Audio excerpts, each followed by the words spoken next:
Salom alaykum hammaga. Bu video alpinist bo'laman degan bratlarga bag'ishlanadi. Nima qilish kerak alpinist bo'lish uchun? Qayerga borish kerak? Qaysi eshikda taqillatish kerak? Hozir mana shu savollarning hammasiga men javob berib o'taman. Xullas, hozir men ko'rib turganlaringdek mana shunaqangi chiroyli vidda. Bu yerda sal shamol, ovozim tiniq bo'lishi uchun shamoldan pastga tushaman. Ko'rishda davom etinglar. Hozir hamma savollaringga javob olasizlar, xudo xolasa mana shu videoda. Hozir men savollaringga javob berishdan oldin aytib o'tib ketmoqchiman. Men почти bu sohada 7 yildan beri o'zim juda ko'p qiynalib, kidalaga tushib, qandoq to'g'ri yo'lda alpinistlikka borishni bilmaganligim uchun shuncha qiyinchilikdan o'tganman. Shunga meni kuzatadigan odamlarga meni o'ylashim bo'yicha foydali bo'ladi. Men o'tgan qiyinchiliklardan o'tish shart bo'lmaydi. Xullas, birinchisi, alpinist bo'lish uchun o'qish kerakmi? O'qish kerak. Men o'zim o'qimaganman. Men o'zim o'qimaganligim sababli juda ko'p grubiy narusheniya, grubiy ошибкалар qilib o'rganganman. Xudo asradi meni. Men даже смертельный xatolarni juda ko'p qilganman. Men qilgan xatoni sizlar qaytarmasliklaring uchun sizlar обязательно o'qinglar. O'qimasalaring bo'lmaydi. O'qimagan alpinistlar juda ko'p, to'g'ri.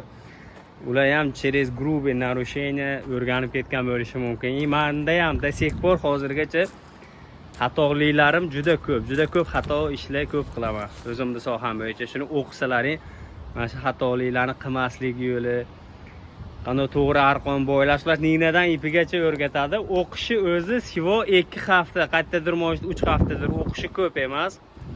Shuning uchun u ketgan vaqtlaringga achinmaysizlar 100%.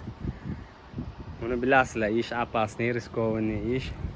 Xullas, alpinist bo'lish uchun birinchi ochrat o'qiysizlar. Ishni qanday topish kerak? Men agar noldan bitta boshqa shaharga borib qolsam, tanish alpinistlarim bo'lmasa, nima qilgan bo'lardim ish topish uchun? Meni miyamda ideya shu, o'qish joyiga boraman, o'qiyman.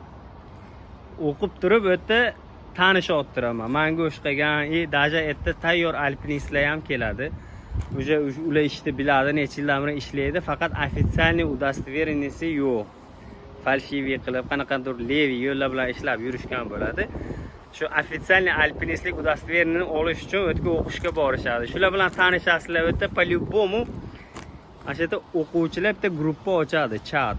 O'tda gaplashib, bir-biri bilan maslahatlashib, bir-biriga ish topishga yordam berib, bir-birini qo'llab boradi. Shunga katta shaharlarda почти hammasida o'qish joyi bor.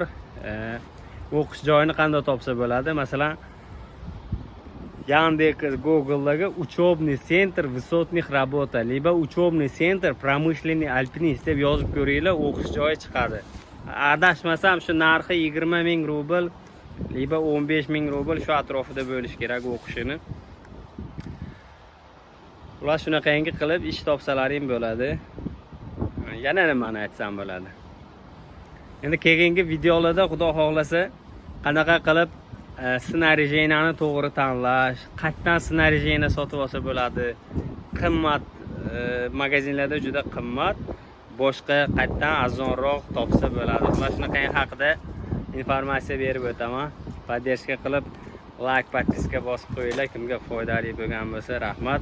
Savollaring bo'lsa kommentariyaga yozib qoldirasizlar. Xudo xolasa hamma savollarga podrobniy mana shu YouTube'da javob berib o'tib ketaman. Hammaga rahmat podдержка uchun.